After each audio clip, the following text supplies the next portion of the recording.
Hello everyone, my name is Raj Sondi and today I'm going to be talking about foreclosures. So the best way for me to explain a foreclosure is by way of example. So just imagine you go and buy a car and you take a loan on that car. Now the lender, you will have an agreement with the lender. You will pay X amount of dollars per month and the lender's giving you the money, and the car, until it's paid off, you're driving it, but it's more or less his car.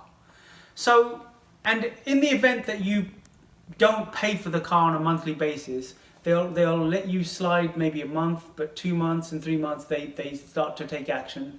And that same lender will probably come and repossess your car, put it on the flatbed, and away he goes. So similarly, with a home, you have someone known as a mortgagee, who is typically the lender, and it's a lot more money, so there's a bigger process to be involved. And that lender will, have the same agreement. Basically, you're going to pay so much a month, and if you fail to pay that mortgage, as it's known, monthly mortgage, then what's going to happen is they're going to come and repossess your home. As much as they'd like to take away your home on a flatbed, it's really not practical to do so. So the whole procedure of foreclosure involves attorneys, and it's very lengthy. And so what lending institutions try and do is to offload that property by way of auction. And so what they'll do is to go to what I would call a sophisticated investor, and they'll go to an auction and they'll get their money in usually in cash form. And they've offloaded that asset. The key here is to understand why would an investor go to an auction? Well, they get a hugely discounted asset, in this case the house.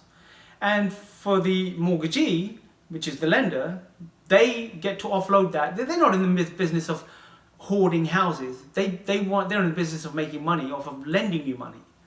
So that's one kind of investor. Now, in the instance that the lender is unable to offload that asset at the foreclosure procedure, auction, and they buy that asset, well, they retain that asset, they will then go to the open market, as it's known, and you'll then have something known as an REO, which is a real estate owned asset. So in that case, the lender will involve an agent and they will try and sell it in the open market. Now, in such a case, people whom I call retail investors, usually not that sophisticated, if they want to buy these assets, there's huge problems related to them. They really should solicit the help and expertise of a real estate agent, and in doing so, they would save themselves a lot of grief.